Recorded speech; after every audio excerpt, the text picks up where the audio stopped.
ইতিহাসের পাতা থেকে আমরা এমন একটি দিনের কথা জানব যেদিন আকাশের ফেরেশতারাও স্তব্ধ হয়ে গিয়েছিল। মক্কার তপ্ত মরুভূমির বুকে দাঁড়িয়ে সর্বকালের সর্বশ্রেষ্ঠ মানব রাহমাতুল্লিল আলামিন মুহাম্মদ সাল্লাল্লাহু আলাইহি ওয়াসাল্লাম এমন কিছু কথা বলেছিলেন যা উপস্থিত লাখো মানুষের হৃদয়কে ছিন্ন ভিন্ন করে দিয়েছিল। তিনি অত্যন্ত ভারী কণ্ঠে অশ্রুসিক্ত চোখে তার প্রাণপ্রিয় সাথীদের দিকে তাকিয়ে বলেছিলেন, হে মানব মণ্ডলী, আমার কথা মনোযোগ দিয়ে শোনো। আমি জানি না এই বছরের পর তোমাদের সাথে আমার আর কখনো এই স্থানে দেখা হবে কিনা।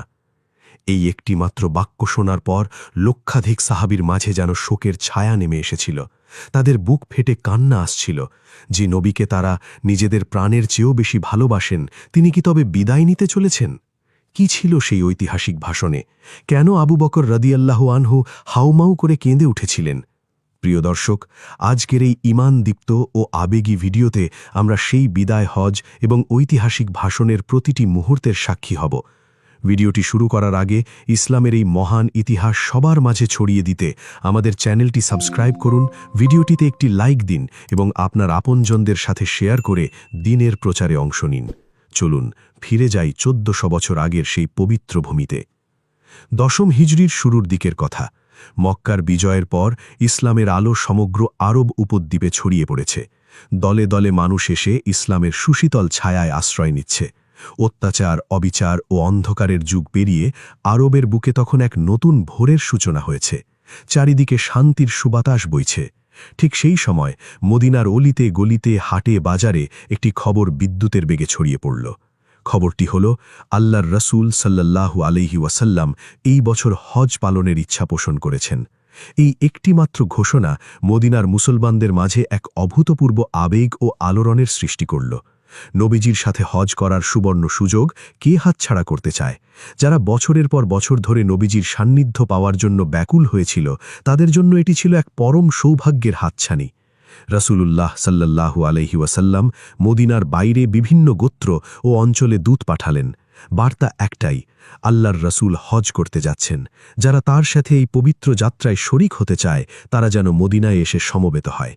এই খবর শুনে আরবের দূর দূরান্ত থেকে মানুষ মদিনার দিকে ছুটে আসতে লাগল। বৃদ্ধ, যুবক, নারী, শিশু কেউ এই সুযোগ হারাতে রাজি নয়। অনেকে পদভ্রজে, অনেকে উঁট বা ঘোড়ায় চড়ে দীর্ঘ ও ক্লান্তিকর পথ পাড়ি দিয়ে মদিনায় পৌঁছতে লাগল। সবার চোখে মুখে একটাই স্বপ্ন, নবীজির পেছনে দাঁড়িয়ে কাবার তাওয়াফ করা, তার দেখানো পথে হজের প্রতিটি রুকন আদায় করা। মদিনার জনপদ এক বিশাল জনসমুদ্রে পরিণত হল। মদিনার আনসার সাহাবিগণ, যারা নিজেদের সর্বস্ব দিয়ে মুহাজিরদের সাহায্য করেছিলেন, তারা আজ অতিথিদের আপ্যায়নে নিজেদের উজাড় করে দিলেন। আবু বকর রাদিয়াল্লাহু আনহু, উমর রাদিয়াল্লাহু আনহু, উসমান রাদিয়াল্লাহু আনহু এবং আলী রাদিয়াল্লাহু আনহু এর মতো প্রথম শ্রেণীর সাহাবিগণ এই বিশাল কাফেলার প্রস্তুতিতে ব্যস্ত হয়ে পড়লেন। সবার অন্তরে এক অদ্ভুত প্রশান্তি, আবার একই সাথে এক অজানা আশঙ্কা। নবীজি সাল্লাল্লাহু আলাইহি ওয়াসাল্লাম ইদানিং এমন সব কথা বলছিলেন যা শুনে মনে হচ্ছিল তার পৃথিবীতে থাকার সময় হয়তো ফুরিয়ে আসছে। তিনি মানুষকে দ্বীনের কাজ পরিপূর্ণভাবে বুঝিয়ে দিচ্ছিলেন। মদিনার আকাশে বাতাসে এক পবিত্র আবহ বিরাজ করছিল।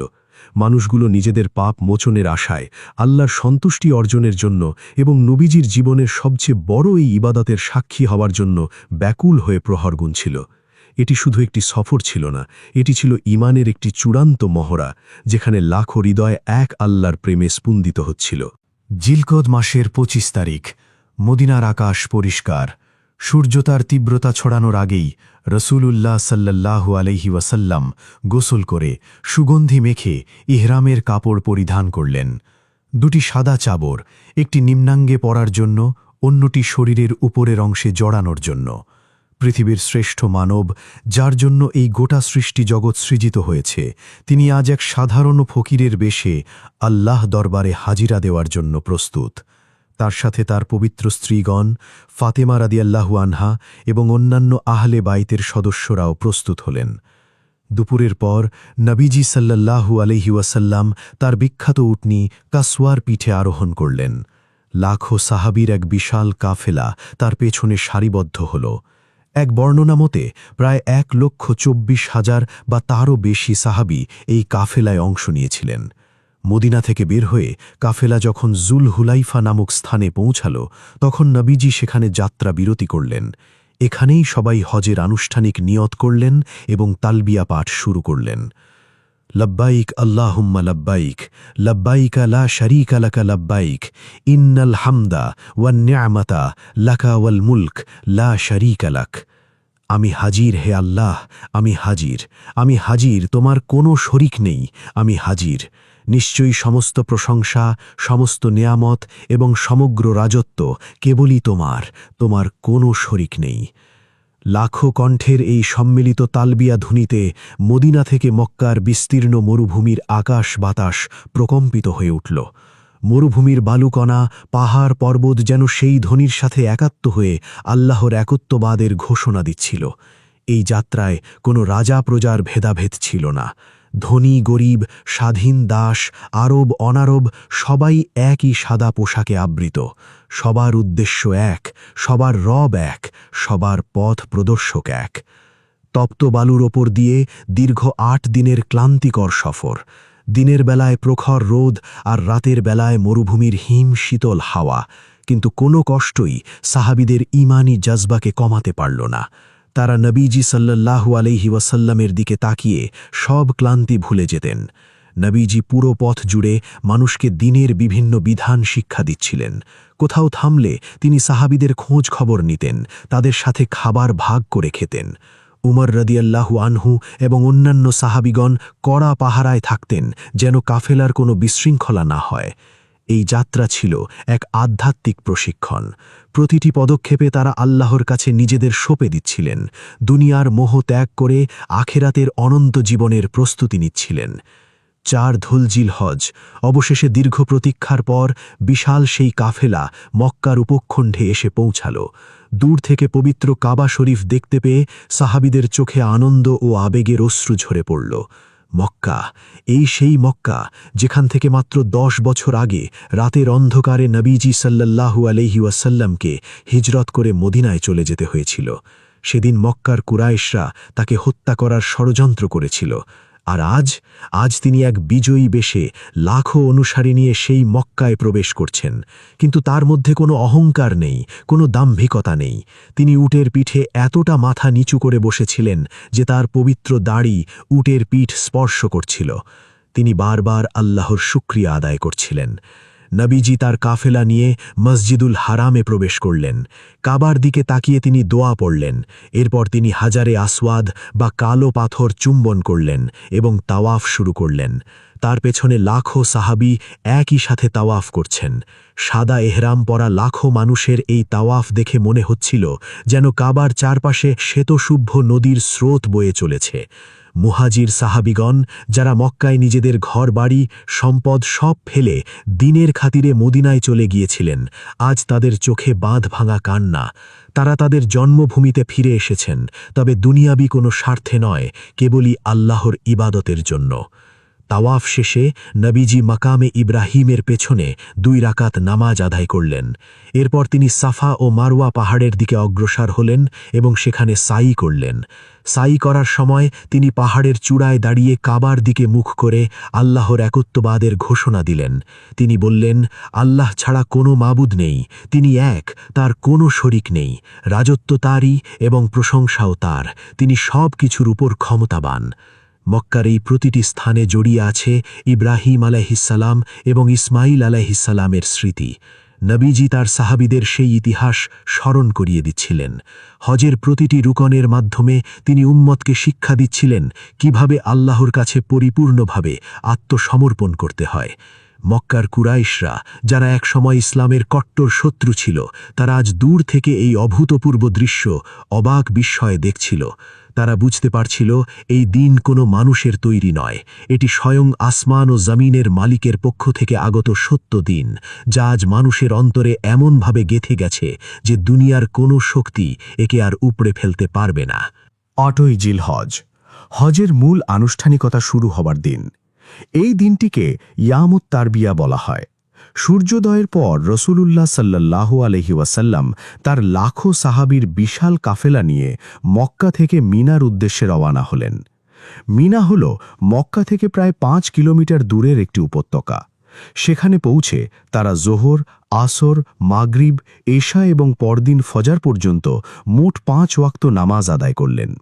মিনার প্রান্তর এক বিশাল তাঁবুর শহরে পরিণত হল। সর্বত্র কেবল জিকির, কোরআন তিলাওয়াত এবং আল্লাহর কাছে কান্নাকাটির আওয়াজ। ৯ জিলহজ, পবিত্র আরাফার দিন। এই দিনটি হল হজের মূল দিন।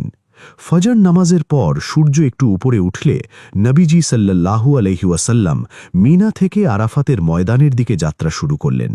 পথে সাহাবীদের কণ্ঠে সেই চিরচেনা তালবিয়া ধ্বনি, লাব্বাইক আল্লাহুম্মা লাব্বাইক।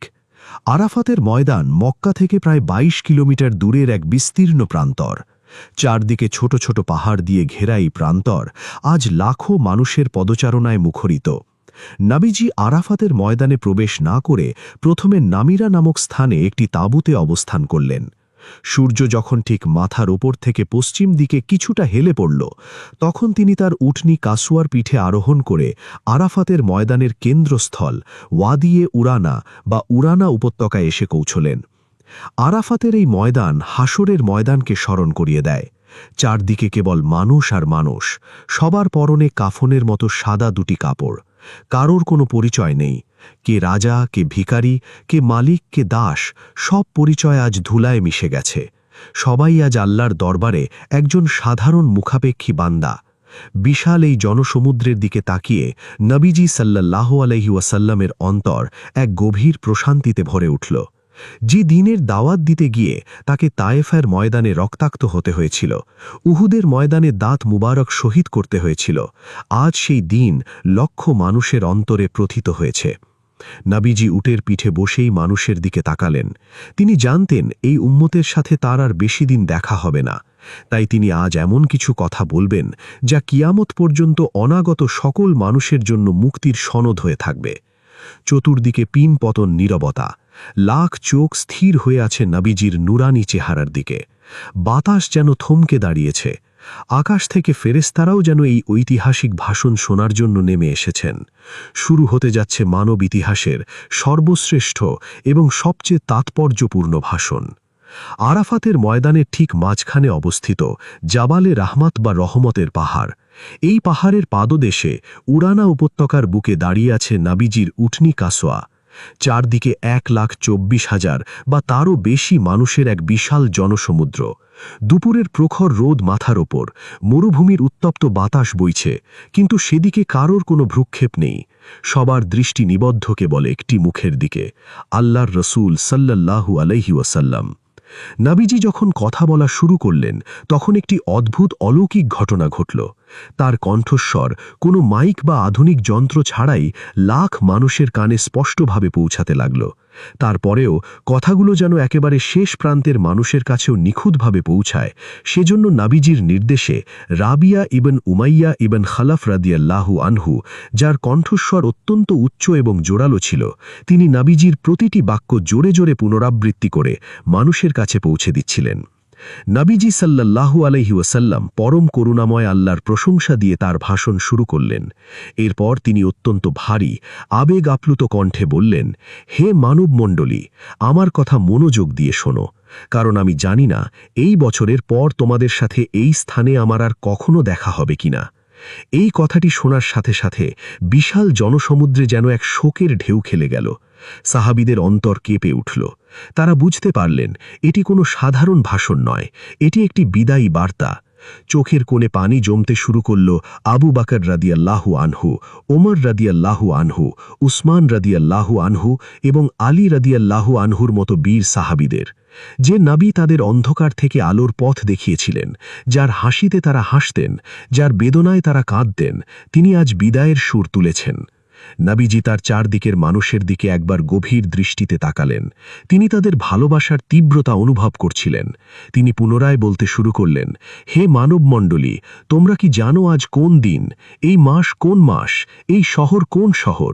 সাহাবীগণ সমস্বরে উত্তর দিলেন, আল্লাহ এবং তার রাসূলই সবচেয়ে ভালো জানেন। তখন নবীজি বললেন, নিশ্চয় আজ পবিত্র জিলহজ মাসের আরাফার দিন। এই মাসটি পবিত্র মাস এবং এই শহরটি পবিত্র শহর। এই প্রশ্নগুলোর মাধ্যমে তিনি মানুষের মনোযোগ একেবারে চূড়ান্ত পর্যায়ে নিয়ে গেলেন। তিনি বোঝাতে চাইলেন, আজ তিনি যে কথাগুলো বলবেন তা এই দিন, এই মাস এবং এই শহরের মতোই অত্যন্ত পবিত্র এবং গুরুত্বপূর্ণ। কেউ যেন এই কথাগুলো ভুলে না যায়, কেউ যেন এই শিক্ষা থেকে বিচ্যুত না হয়। মানব ইতিহাসের এক নতুন অধ্যায়ের সূচনা হতে যাচ্ছিল সেই প্রখর রোদে পোড়া উপত্যকায়। নবীজি সাল্লাল্লাহু আলাইহি ওয়াসাল্লাম তার বজ্রকণ্ঠে ঘোষণা করলেন মানব ইতিহাসের সবচেয়ে শক্তিশালী মানবাধিকার সনদ। তিনি বললেন, হে মানবমণ্ডলী, তোমাদের রক্ত, তোমাদের সম্পদ এবং তোমাদের সম্মান একে অপরের জন্য ঠিক ততটাই পবিত্র যতটা পবিত্র তোমাদের আজকের এই দিন, এই মাস এবং এই শহর। মনে রেখো, একদিন তোমাদের সবাইকে তোমাদের রবের সামনে দাঁড়াতে হবে এবং সেদিন তোমাদের প্রতিটি কাজের হিসাব নেওয়া হবে। সুতরাং আমার পরে তোমরা একে অপরের রক্তপাতে লিপ্ত হয়ে কাফেরদের মতো হয়ে যেও না। কি অভাবনীয় এক ঘোষণা!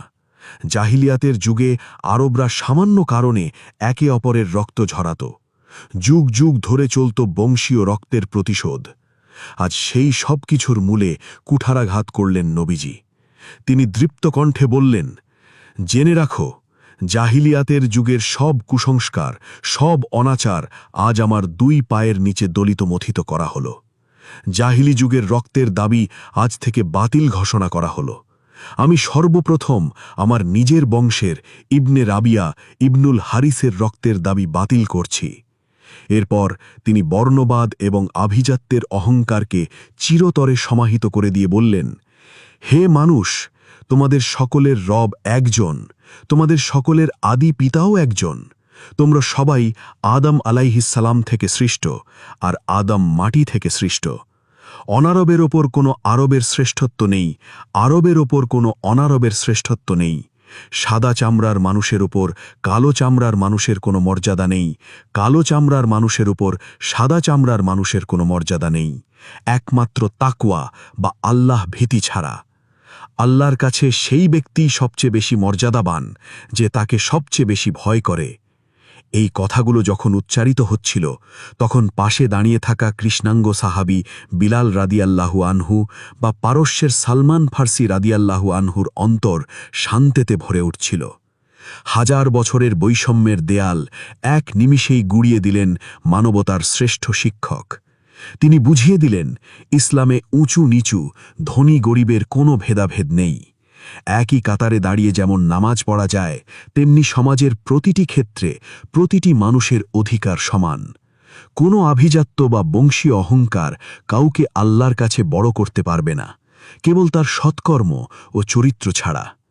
এই একটিমাত্র ঘোষণাই প্রমাণ করে যে 1400 বছর আগে ইসলাম মানবাধিকার ও সমতার যে ভিত্তি স্থাপন করেছিল, আধুনিক বিশ্ব আজও তার ধারে কাছে পৌঁছতে পারেনি। সমতা ও জীবনের পবিত্রতা ঘোষণার পর নবীজি সাল্লাল্লাহু আলাইহি ওয়াসাল্লাম সমাজের সবচেয়ে অবহেলিত ও শোষিত দুটি দিকের প্রতি দৃষ্টি নিবদ্ধ করলেন: নারী সমাজ এবং অর্থনীতি। জাহিলিয়াতের যুগে নারীদের কোনো সামাজিক মর্যাদা ছিল না, তাদের পণ্য হিসেবে গণ্য করা হতো। কন্যা সন্তান জন্ম নিলে জীবন্ত কবর দেওয়া হতো। আর অর্থনীতি ছিল সুদভিত্তিক, যেখানে গরিবরা শোষিত হয়ে আরও গরিব হতো আর ধনীরা বিনা পরিশ্রমে সম্পদের পাহাড় গড়ত। নবীজি অত্যন্ত দরদ ভরা কণ্ঠে বললেন, হে মানুষ, নারীদের বিষয়ে আল্লাহকে ভয় করো। তোমরা তাদের আল্লাহ আমানত হিসাবে গ্রহণ করেছ এবং আল্লাহর কালেমার মাধ্যমে তাদের নিজেদের জন্য হালাল করেছ।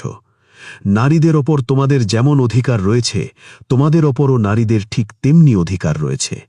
তাদের সাথে সদয় আচরণ করো এবং তাদের ভরণ পোষণ ও পোশাক পরিচ্ছদের ন্যায্য ব্যবস্থা করো। এই ঘোষণার মাধ্যমে ইসলাম নারীদের যে সম্মান ও মর্যাদা দিল তা পৃথিবীর ইতিহাসে বিরল। নারীরা পেল সম্পত্তির অধিকার, মত প্রকাশের অধিকার এবং বেঁচে থাকার সম্মানজনক অধিকার। নবীজির এই কথাগুলো শুনে নারীদের চোখে কৃতজ্ঞতার অশ্রু ঝরে পড়ল। এরপর নবীজি অর্থনৈতিক শোষণের মূল শিকড় সুদের ওপর চরম আঘাত হানলেন। তিনি বজ্রকণ্ঠে ঘোষণা করলেন, অন্ধকার যুগের সকল প্রকার সুদের কারবার আজ থেকে চিরতরে বাতিল করা হল। তোমরা তোমাদের মূলধন ফেরত পাবে, তোমরা কারো ওপর জুলুম করবে না, তোমাদের ওপরও জুলুম করা হবে না। আল্লাহ ফয়সালা করেছেন যে আজ থেকে আর কোনো সুদ নেই। আমি সর্বপ্রথম আমার চাচা আব্বাস ইবনে আব্দুল মুত্তালিবের সমস্ত সুদের দাবি বাতিল ঘোষণা করছি। নিজের পরিবারের সদস্যের সুদ বাতিলের মাধ্যমে নবীজি প্রমাণ করলেন যে ইসলামের আইন সবার জন্য সমান। এর মাধ্যমে একটি শোষণমুক্ত, ইনসাফ ভিত্তিক এবং মানবিক অর্থনৈতিক ব্যবস্থার গোড়াপত্তন হল, যেখানে এক ভাই অপর ভাইয়ের বিপদে সাহায্য করবে বিনা স্বার্থে। নবীজি আরও মনে করিয়ে দিলেন ঋণ পরিশোধের গুরুত্ব এবং আমানত রক্ষার কথা। তিনি বললেন, যার কাছে কোনো আমানত গচ্ছিত রাখা হয়েছে সে যেন তার প্রকৃত মালিকের কাছে যথাযথভাবে ফিরিয়ে দেয়।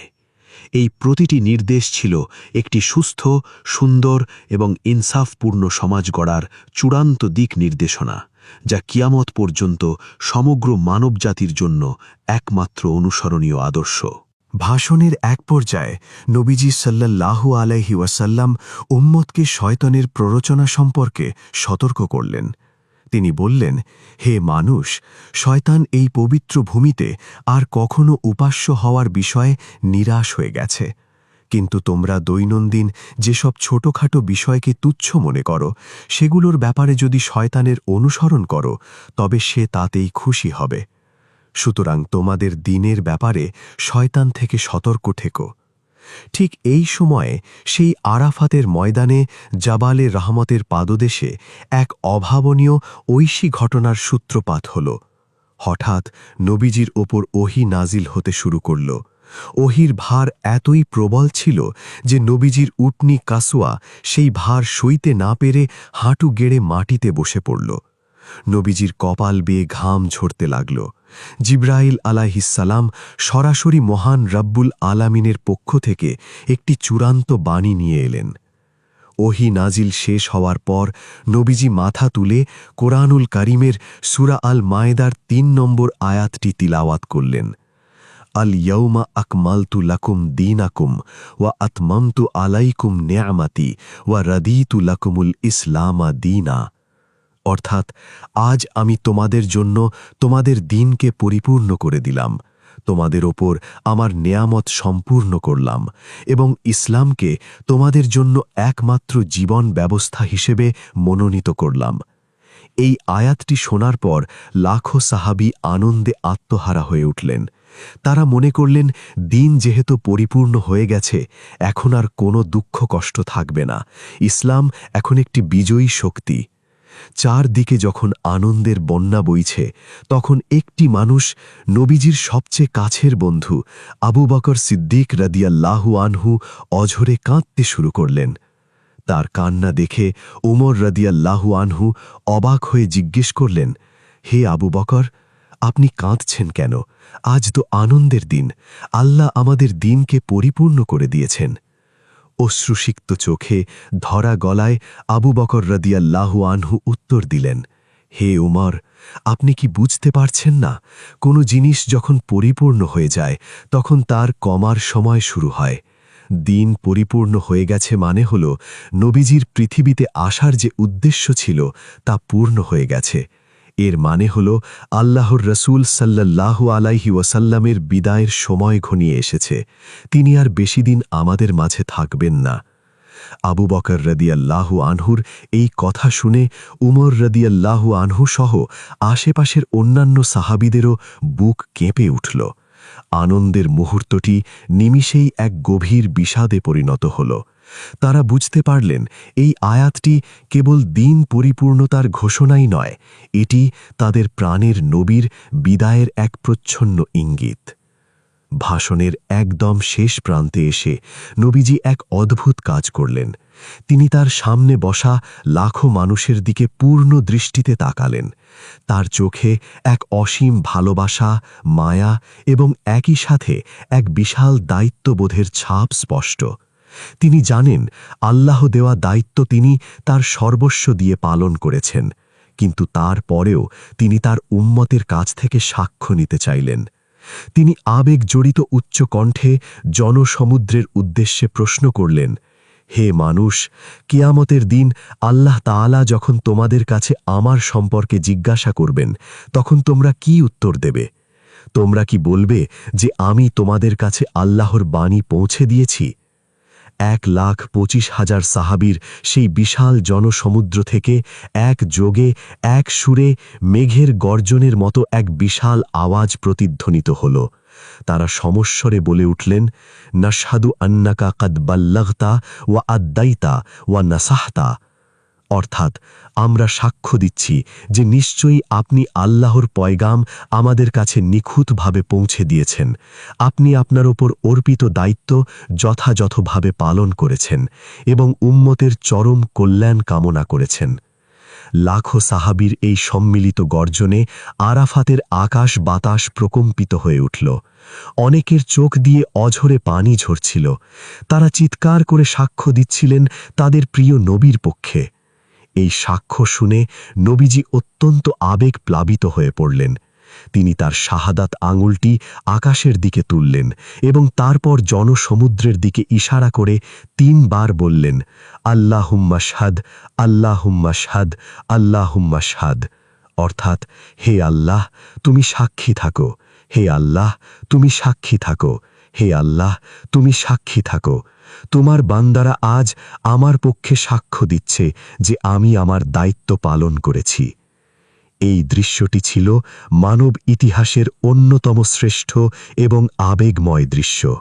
একজন নবী যিনি 23 বছর ধরে সীমাহীন কষ্ট, অত্যাচার, ক্ষুধা, যুদ্ধ আর রক্তপাতের মধ্য দিয়ে একটা অবহেলিত জাতিকে আলোর পথ দেখিয়েছেন, তিনি আজ তার জীবনের পরন্ত বেলায় সেই জাতির কাছ থেকেই সফলতার স্বীকৃতি নিচ্ছেন এবং স্বয়ং আসমানের মালিককে সাক্ষী রাখছেন।